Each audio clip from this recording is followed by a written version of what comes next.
Assalamualaikum warahmatullahi wabarakatuh. Pada pertemuan kali ini, kami dari kelompok 4 kelas Palembang yang beranggotakan Muhammad Agus Ria, Nanda Mikayanti Aula, Dita Puspitasari, dan Arlina Putri dengan dosen pengampu Ibu Dr. Anda Dewi Koryati, Magister Pendidikan, dan Ibu Dewi Pratita, Sarjana Pendidikan Magister Pendidikan, akan membahas telaah buku teks ekonomi kelas 11. Untuk penjelasan pertama akan disampaikan oleh Saudara Muhammad Agus Ria. Perkenalkan, nama saya Muhammad Agus Ria.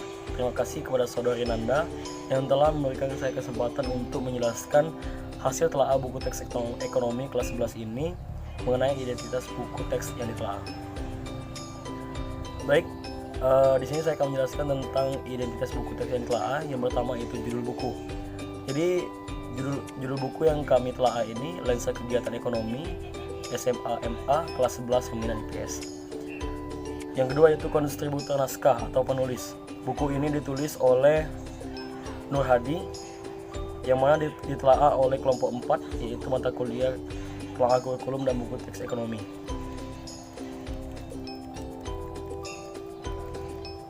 Selanjutnya itu penyediaan terbit. Buku ini dicetak oleh PT Glory Offset Press dan diterbitkan oleh PT Bumi Aksara.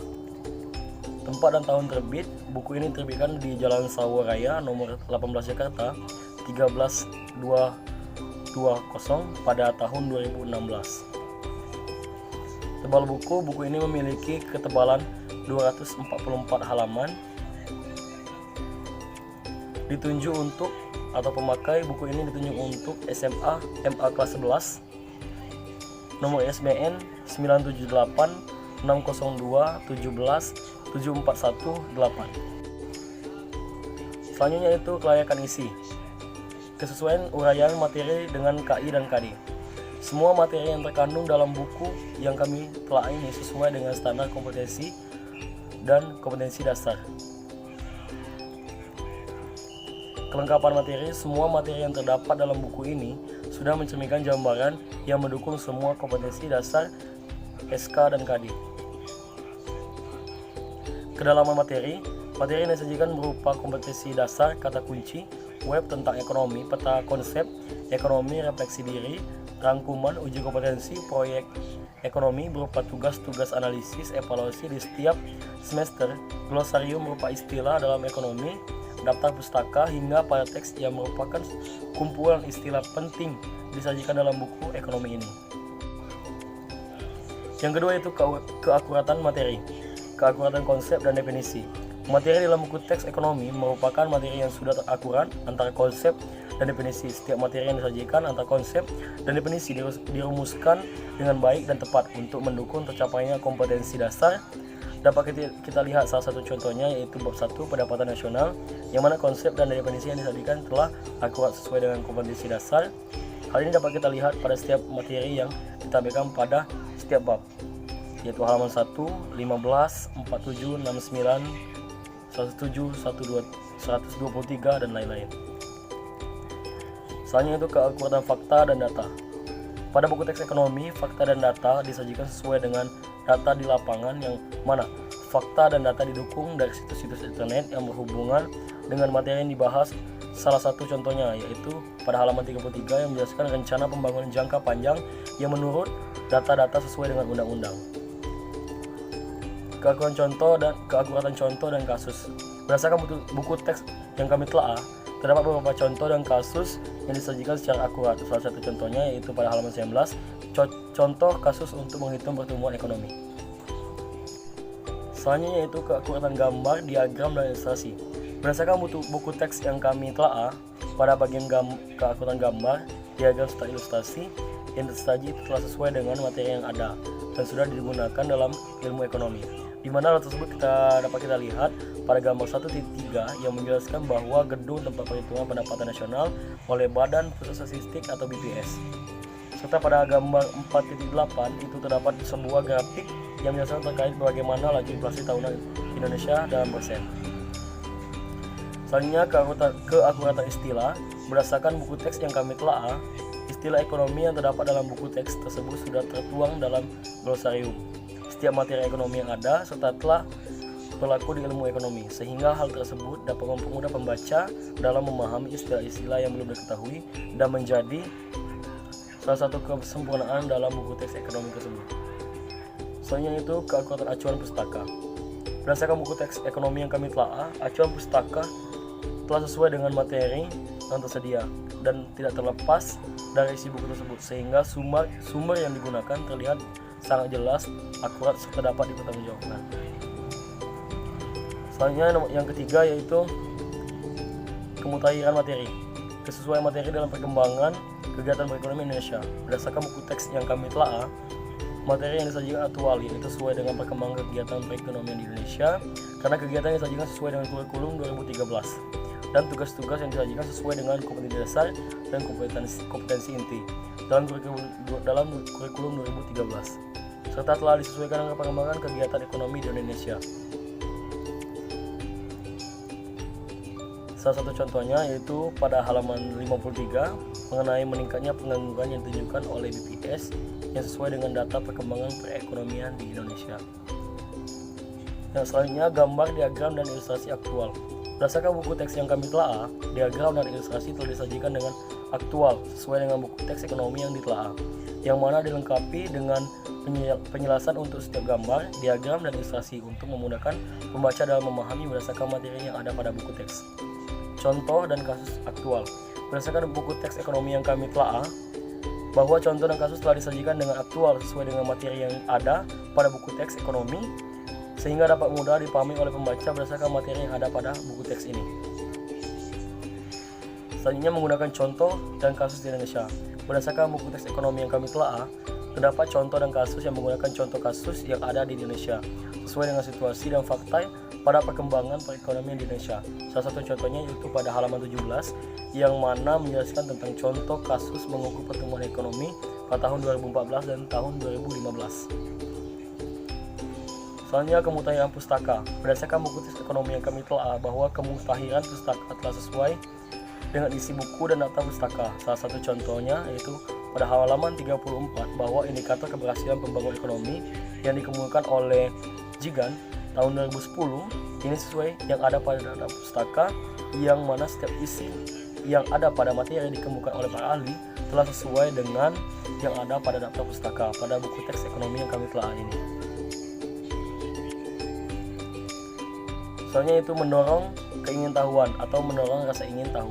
Berdasarkan buku teks ekonomi yang kami telah sesuai untuk mendorong rasa ingin tahu peserta didik pada setiap materinya. Salah satu contohnya yaitu pada halaman 16 pada kata amati gambar 2.1, yang mana hal ini tersebut mendorong rasa ingin tahu peserta didik pada gambar 2.1 untuk mempelajarinya dan dapat menumbuhkan kreativitas, pengetahuan baru, dan rasa tanggung jawab terhadap materi serta pekerjaan baik secara individu maupun kelompok. Karena dalam kurikulum 2013, pembelajaran bisa dibilang bersifat mandiri, siswa hanya disodori bacaan dan beberapa tugas baik individu maupun kelompok. Kemudian siswa diminta untuk menganalisis sendiri dan menemukan sendiri pemecahan masalahnya. Selanjutnya itu mendorong keingin tahu untuk mencari informasi lebih lanjut atau lebih jauh. Berdasarkan buku teks yang kami telah, terdapat beberapa teks bacaan yang dapat mendorong keinginan peserta didik untuk mencari informasi lebih jauh lagi. Contohnya, tugas tentang kebijakan-kebijakan dilakukan pemerintah dalam perdagangan internasional, halaman 207. Tugas itu dirasa mampu mendorong keinginan tahu peserta didik tentang kebijakan pemerintah apa sih yang tepat dalam perdagangan internasional, sehingga peserta didik nantinya akan mencari referensi lain mengenai kebijakan perdagangan internasional tersebut. Baiklah, saya Mita Puspitasari akan menjelaskan tentang kelayakan penyajian.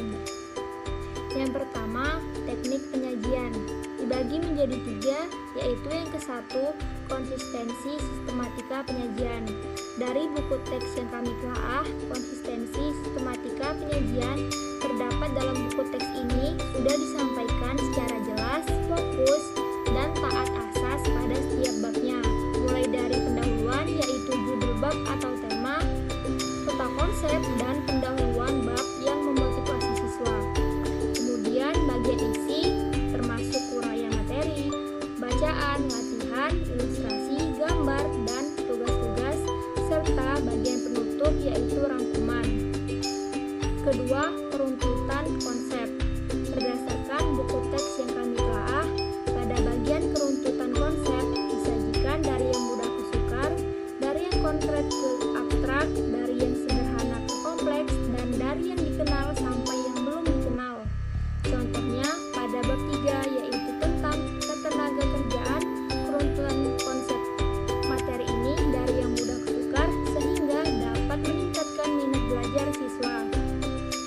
ketiga, keseimbangan antar bab. Berdasarkan buku teks yang kami telaah, keseimbangan antar bab telah disajikan dengan baik, dapat terlihat dari uraian substansi antar bab tercermin dalam setiap pokok pembahasan. Dari uraian substansi antar bab tercermin dalam setiap pokok pembahasan, setiap materi sudah baik dengan mempertimbangkan kompetensi inti dan kompetensi dasar yang didukung dengan beberapa tugas baik kelompok maupun individu.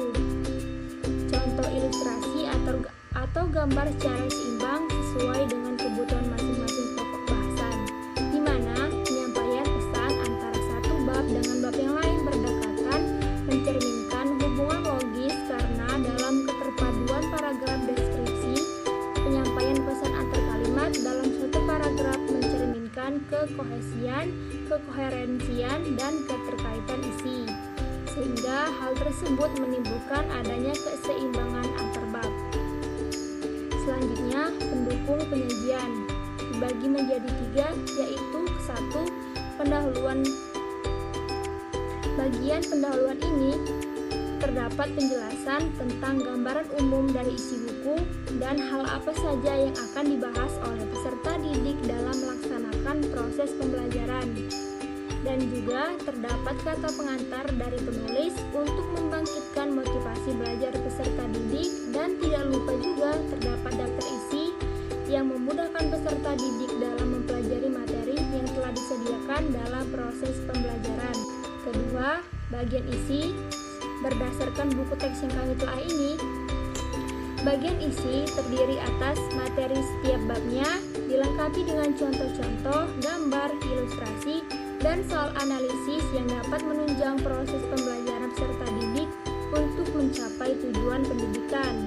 Isi pada buku teks ini telah memperhatikan kesesuaian uraian materi dengan kurikulum, yaitu kompetensi dasar dan kompetensi inti yang terdapat dalam kurikulum mata pelajaran yang bersangkutan, keakuratan materi, dan materi pendukung pembelajaran. Yang ketiga, bagian penyudah. Bagian penyudah ini terdiri dari glosarium yang mana tujuannya untuk mempermudah peserta didik dalam memahami berbagai istilah-istilah yang terdapat dalam buku. Selain itu juga ada daftar pusaka yang menjadi acuan yang telah disesuaikan dan tidak terlepas dari buku tersebut, sehingga sumber yang digunakan terlihat sangat jelas dan akurat serta dapat dipertanggungjawabkan, di mana hal tersebut sudah sesuai dengan pembelajaran ekonomi yang ada pada kelas 11 SMA. Selanjutnya, penyajian pembelajaran dibagi menjadi 3. Yang ke-1, keterpusatan pada peserta didik. Berdasarkan buku teks yang kami telaah, penyajian materi telah disajikan dengan menempatkan peserta didik sebagai subjek pembelajaran, sehingga uraian dalam buku perlu didukung oleh kegiatan yang mampu membentuk kemandirian belajar peserta didik. Misalnya dengan tugas-tugas mandiri, karena pada dasarnya buku teks ini dibuat sesuai dengan kurikulum 2013, sehingga penyajian materi yang bersifat interaksi dan partisipatif dapat memotivasi peserta didik untuk belajar secara aktif dan mandiri. Kedua, merangsang metakognisi peserta didik. Buku teks yang kami telah ini dapat merangsang metakognisi peserta didik karena dalam penyajian materinya terdapat pengembangan motivasi belajar peserta didik dan merangsang peserta didik untuk mengembangkan pola pikir kognitifnya tentang apa, mengapa, dan bagaimana mempelajari materi pembelajaran dengan rasa senang. Selain itu juga dapat menimbulkan sikap religius, menambah pengetahuan, dan meningkatkan keterampilan siswa. Ketiga, merangsang daya imajinasi, kreasi, dan berpikir kritis peserta didik. Berdasarkan buku teks ini, peserta didik akan dianggap mampu dapat merangsang daya imajinasi, kreasi, dan berpikir kritis peserta didik karena materi yang terdapat di dalamnya ini menyajikan beberapa contoh kasus analisis yang mampu membangkitkan pemikiran peserta didik secara logis, daya imajinasi, kreasi, dan berpikir kritis untuk menyelesaikan masalah tersebut. Selanjutnya, dan keruntutan alur pikir. Dibagi menjadi dua, yaitu ke-1 ketertautan antar bab atau subbab atau alinea. Berdasarkan buku teks yang kami telah ini, penyampaian isi materi antara subbab dengan bab yang lain, antara subbab atau alinea dalam subbab yang berdekatan mencerminkan keruntutan dan keterkaitan isi dengan penjelasan sebelumnya. Dan yang kedua, keutuhan makna dalam bab atau subbab atau alinea. Berdasarkan buku teks ini, makna yang disajikan dalam bab, subbab, dan alinea disampaikan dengan baik dan tidak ada materi yang menyalahi atau menyimpang dari keutuhan makna dalam bab, subbab, maupun alinea, sehingga materi yang dipelajari oleh peserta didik dapat dipahami dengan baik. Penjelasan selanjutnya tentang kelayakan bahasa akan dijelaskan oleh Saudari Arlina Putri. Baik, terima kasih Saudari Nita. Selanjutnya, saya akan menjelaskan bagian keempat, yaitu kelayakan bahasa. Yang pertama, lugas. Jadi, berdasarkan buku teks yang kami telaah, kelayakan bahasa dalam buku teks ekonomi dapat dilihat dari kelugasan bahasa yang digunakan dalam wacana tersebut. Kelugasan bahasa tersebut meliputi ketepatan struktur kalimat, keefektifan kalimat, dan kebakuan istilah. Struktur kalimat dalam wacana juga mempengaruhi kelugasan wacana tersebut. Struktur kalimat dalam wacana harus jelas dalam artian penggunaan SP, SPO, dan SPOK harus benar-benar diperhatikan, dan penggunaan istilah-istilah asing dalam bahasa Inggris, misalnya national income atau pendapatan nasional, jika bisa diterjemahkan dalam bahasa Indonesia, juga agar peserta didik atau siswa mengerti dan memahami materi lebih mendalam dan tidak repot-repot untuk menerjemahkannya kembali. Yang kedua, komunikatif. Berdasarkan buku teks yang ditelaah, bahasa yang komunikatif menunjukkan bahwa pesan atau informasi disampaikan dengan bahasa yang menarik dan lazim dalam komunikasi tulis bahasa Indonesia. Selain itu, bahasa yang digunakan memiliki nilai kehalusan, baik sopan, sesuai adat atau kebiasaan yang berlaku dalam masyarakat, dan juga penggunaan bahasa yang digunakan harus sesuai dengan EYD atau ejaan yang disempurnakan agar materi yang bersifat menganalisis atau memahami serta berdiskusi mudah untuk dipahami dan dimengerti. Yang ketiga, dialogis dan interaktif. Berdasarkan buku teks yang kami telaah, kelayakan bahasa yang dialogis dan interaktif digunakan agar mampu memotivasi peserta didik untuk merespon pesan deskripsi bahasa yang digunakan, membangkitkan rasa senang ketika peserta didik membacanya, dan mendorong mereka untuk mempelajari buku tersebut secara tuntas. Selain itu, juga materi yang dipelajari mampu merangsang siswa untuk berpikir kritis dan mencari tahu jawabannya sendiri atau memecahkan bersama-sama dengan teman agar lebih efektif dan lebih cepat. Keempat, kesesuaian dengan tingkat perkembangan peserta didik. Jadi, berdasarkan buku teks yang kami telaah, buku yang kami telaah ini dengan judul Lensa Kegiatan Ekonomi SMA-MA kelas 11 kelompok peminatan IPS sudah sesuai dengan tingkat peserta didik, di mana kesesuaian tersebut dengan tingkat perkembangan peserta didik, deskripsi bahasa yang digunakan baik untuk menjelaskan konsep maupun ilustrasi aplikasi konsep, sudah menggambarkan contoh konkret yang dapat dijumpai oleh peserta didik sampai dengan contoh abstrak yang secara imajinatif dapat dibayangkan oleh peserta didik sendiri, yang mana konsep materi yang disajikan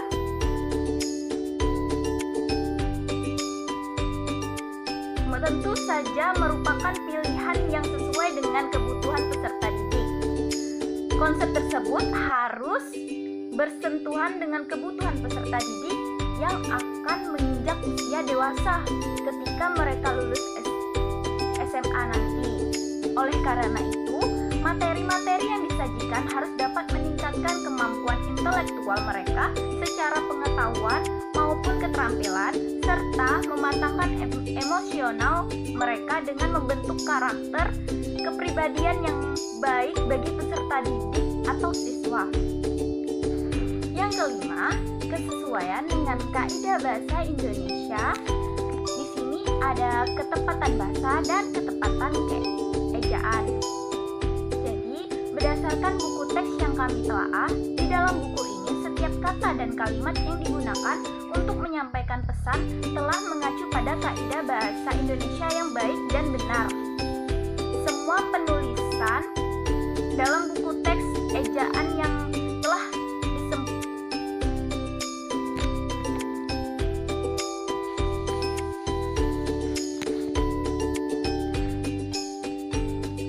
Yang kelima, kesesuaian dengan kaidah bahasa Indonesia. Nah, di dalam ini ada ketepatan bahasa dan ketepatan ejaan. Jadi, berdasarkan buku teks yang kami telaah, di dalam buku ini setiap kata dan kalimat yang digunakan untuk menyampaikan pesan dan mengacu pada kaidah bahasa Indonesia yang baik dan benar. Semua penulisan dalam buku teks telaah sesuai dengan pedoman ejaan yang telah disempurnakan dan Kamus Besar Bahasa Indonesia. Pedomanan ejaan yang disempurnakan meliputi pemakaian huruf, penulisan kata dasar, penulisan unsur serapan, kapital dalam setiap topik, materi maupun latihan dalam buku, teks, ekspresi diri, dan akademik sejauh yang diperhatikan sudah sesuai dengan ejaan yang telah disempurnakan. Pergantian antar bacaan, antar nomor maupun antar topik telah menggunakan huruf kapital yang sesuai. Nah, yang terakhir, yang keenam, yaitu penggunaan istilah, simbol, atau ikon. Berdasarkan buku teks yang kami telaah, penggunaan istilah dan penggambaran simbol atau ikon yang menggambarkan suatu konsep dalam buku teks ekonomi telah disajikan dengan konsisten antar bagian dalam buku agar mempermudah peserta didik atau siswa dan guru dalam memahaminya. Penggunaan istilah dalam sebuah buku teks harus jelas dan dapat dipahami oleh peserta didik. Istilah-istilah dalam buku teks tersebut selalu berkaitan dengan topik dalam wacana yang dipelajari, sehingga tidak menimbulkan penafsiran yang dapat membuat peserta didik menjadi bingung ketika mempelajarinya. Baik, itulah materi tentang kelayakan bahasa.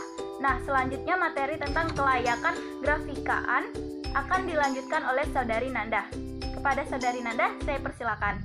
Baik, terima kasih kepada Saudari Arlina atas kesempatannya. Selanjutnya, saya Nanda Mekayanti Aula akan menjelaskan terkait kelayakan grafikan.